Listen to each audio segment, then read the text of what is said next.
Following the president's order to suspend the commencement of its cybersecurity levy, the Central Bank of Nigeria has officially withdrawn its initial circular to commercial banks, payment service providers, and others to commence collection and remittance of 0.5% of the transaction cost of electronic transactions as cybersecurity levy, in line with the provisions of the amended 2024 Cybercrimes Prohibition and Prevention Act. Well, according to the news circular, the Apex Bank stated in the revised circular dated May 17, 2024, the withdrawal follows the decision of the Federal Executive Council to suspend the implementation of the provisions of the law, citing the need to conduct further reviews. The introduction of the levy had sparked significant backlash from Nigerians who argued that its timing was inappropriate and would impose additional costs on businesses operating, especially in the country. Well, joining us now to discuss this further is a fintech expert, founder, Ancestors Advisory. Thank you so much for joining us, Fisayo Durujai. Thank you so much for having me. Great. Were you one of those who, all of a sudden, when you heard about the cybersecurity levy, I think, did you embrace it? Did you like it?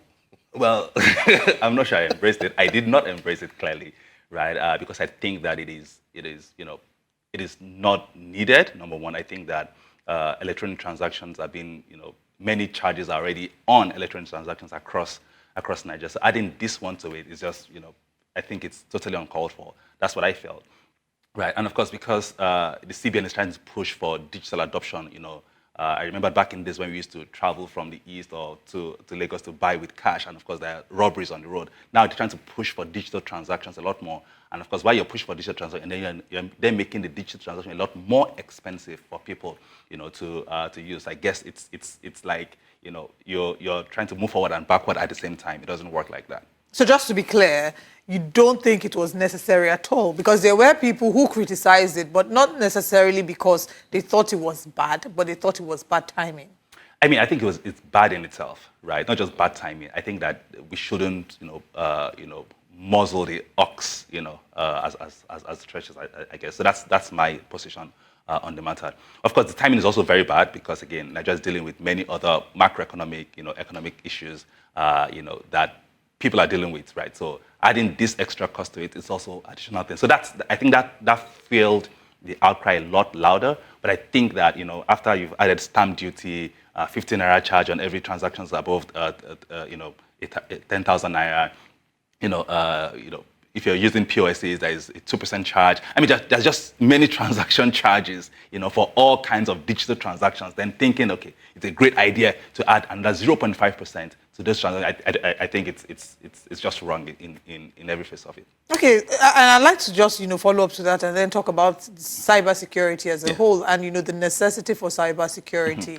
Now, the proceeds of this was supposed to go to the Office of the National Security Advisor as well. That was something that a number of people criticized as well, because they had said that we can't categorically see how much is coming into the Federation account in some situations, and the Constitution provides that all monies should come to the Federation account before they are being disbursed to MDAs and all the likes. So talk to us about the import of cybersecurity and where we are, where Nigeria as a country is regarding our cybersecurity stance. All right, so when it comes to cybersecurity, when you start having more digital transaction or digital adoption, I think it's a corresponding risk that goes along with it. When we're moving cash, hand robbery, because people know that cash is there. So when you start moving, to digital transactions, it means that issues would have to, we have to deal with a different level, of fraud or form of other risks, right? So when it comes to general cybersecurity, not just when it comes to transaction fraud, identity theft, just many things,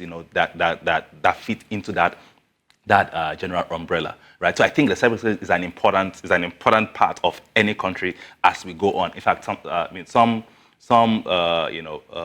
even some warfare strategy involved, cyber attacks, on countries, on digital infrastructure of countries. So again, it's an important part. No one is arguing that, right? But to put the point of argument to say, do you put that responsibility on people? That's the biggest question. I don't think that this doesn't deserve, to face just another level of hardship across. Again, people say that. I mean, don't ask what your country will give to you, but ask what you can do for your country. Well, I've been doing a lot for the country, I guess. So I've done maybe very little or nothing for for many people. I guess that's where this issue is stemming from.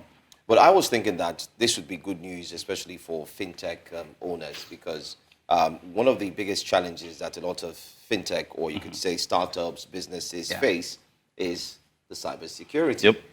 And the president speaking to his team and members, and then they come up with the cybersecurity levy.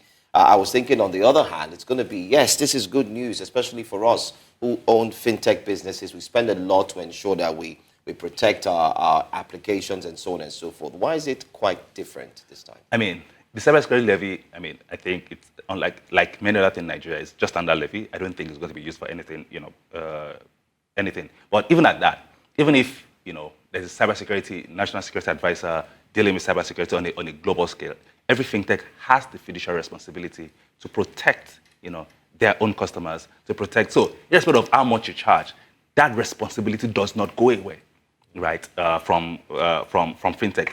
So if my account is breached by a fintech, will the NSA send the money back to me? No, it's the responsibility of the fintech itself to address security concerns regarding its own particular system, right? So this fee is just, I think, is just a ploy, right, to just take, to raise. I mean, we've seen analysis that suggests that these funds could be as high as 3 trillion naira, given the magnitude of the transaction, the volume of transactions being done, across the country, digital transactions being done across the country. I think some reports says that, according to NIPS, says that last year alone we did about 600 trillion, naira in transactions, right? And 0.5% of that is 3 trillion, right? So that's huge amount of money. What's the budget of the entire country, in itself? So my point here is that every fintech has a responsibility to its own customer, and this cybersecurity action by the NSA, right, doesn't absolve anyone, no bank, no insurance company, no telco, no one of that responsibility. Maybe it helps support government digital assets. So, for instance, the NIN, and many other government projects, right? Because again, we've seen situations where those ones have been breached. We've seen people's data being sold on dark web already, right? So maybe it could help protect that. But even if I'm going to support it, I'd like to see steps that they have taken already with what they have, with the small resources that they have. It's not just about getting money first. It's about, okay, what have you done with the little resources you have? And they will see maybe with additional capital or with additional funding, it could be better. But, I've not seen any sign like that. So there's really no justification for it at this time. Okay, so now let's talk about, where we are in our fight against cyber insecurity, if I may call it that. Where is Nigeria positioned, and what are the projections for the nearest future? I think where we are right now, I think it's a very horrible, bad situation where we are right now. Like I said earlier, if our national identity data is being breached, if our immigration service data is being breached, and people are seeing people's phone numbers, addresses, names, addresses, details online, and then being used for anything, I think the situation is quite dire. Right, so we're at risk of major identity theft issues and crises along those lines, right? So I think that we need to take cybersecurity a lot more seriously, especially from the government data perspective, right? And of course, I think that earlier this year I said we're talking about another national identity card. Again, just different dualization of work along those lines, right? So I think that we're far behind, like almost like we are in almost any other field. But right, while we know we have the technical expertise within the country from Nigerians here locally living here because of the huge technical skills, maybe not huge, but decent number of technical skills that we have. Nigerian developers and cybersecurity experts are regarded globally, right? People just leave Nigeria and go to Germany, go to Estonia and work there because they are really good people, right? So we have those resources here in the country. Maybe we can leverage some of those and then build a more robust system to support our cyber security systems. You are right when you say that we stand at a risk of identity theft. It's something I'll give you a key example. I was trying to get a police character certificate for someone in my family, and typically when you reach out to them, they'll send you a list of the required details because they need to register online first, and then they would ask you to come and capture. And part of the requirement was NIN BVN. And that sort of rubbed me the wrong way, because I say, why do I have to share something as personal as an NIN and a BVN to you via WhatsApp or whatever means, so you then register it?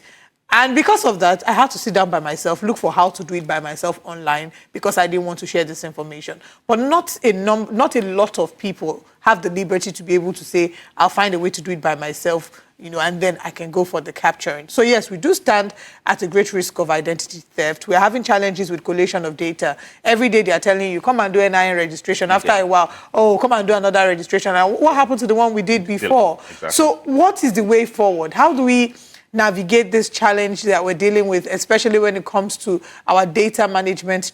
We do have a data management problem. If we didn't, in some measure, maybe the amount of kidnappings wouldn't have been as terrible as we've seen them in the past year. So how do we navigate this data management? And maybe is this time to maybe embrace more fintech? I don't know. How do we go about it? I think first is that government agencies need to talk to themselves a lot more. Not just government agencies, ministries, department agencies, everyone, right? And of course, private sector need to talk to themselves a lot more. We've done SIM card registration, we've done, NIN registrations, we've done BVN registrations. You've linked all the accounts. We linked all the accounts. So, and they tell me you can't find someone using a mobile phone to call for kidnapping to demand ransom. Again, it appears that all of these data are in different silos, and no one is thinking, okay, how do I leverage information, bank account information that this person has, and match that with their identity number or with their phone number, and then figure out a way to. Again, these are issues that needs to be addressed. So I guess the biggest problem here is that everyone is, oh, this is my own data. This is your own data. So don't talk to me. And I think that's the first thing we need to get out of the way. So let's harmonize and clean up the data and say, okay, yes, so now we have a proper database that everyone could leverage for every other thing we need to do in the country. If that is not done, then we'll keep on having these problems. All right. Great conversation, and sadly we're out of time, but I'd like to take just one last question. Yeah. Just before the Cybersecurity Levy was indeed stopped in terms of being implemented, we've seen the federal government come up with different ideas, and it seems like the cybersecurity was one of it, where there's a rush to, let's quickly put this up, and then they got the reactions from Nigerians. What's your take on the federal government stance when it comes to rushing to implement, chuckle for me. Rushing to implement things? Yeah. Do you think, I'm trying to see how you could proffer a solution now as a last question. Do you think they should spend more time in consulting people like yourself? We do have a minister who understands fintech very well. So we would think ordinarily that he would have sat down with professionals and they would have looked into it before they made that declaration. So, well, the argument the government has made is that it's not a new law, right? It was first, promulgated, not promulgated, but passed in 2015, right? And of course, what they did this year was just to review and harmonize. They said there's some discrepancy that they need to address, which, from the senator side, it was, a joint committee of the Senate, the ministry, the departments, someone just came together to get to this point, and this is the best that senators and ministers and everyone in government could come up with. I guess that's the first thing I wanted to clarify, right? So why do I think that there was a rush in this thing? Is that I think that there's a revenue problem with the federal government. So there is a drive for more. For more money. In the, so at the expense of the citizens. Well, whoever has to bear the, just take it somewhere. So even the FIRS is given a target, like, okay, get more taxes. Even in Lagos State, find, just different things that everyone is doing to get more money into the government coffers. And I think that's where the rush came from. Like the one we're going to discuss very soon. Before you put tiles on the floor of your house, you have to get a pen. I found that very interesting, because I'm hoping to move houses soon. I should be taxed for changing the bulb in your house. In my house. It's very interesting. Thank you so much. Fintech expert, founder, Ancestors Advisory, Fisayo Durejai. Thank you for joining us. Thank you so much for having me. All right.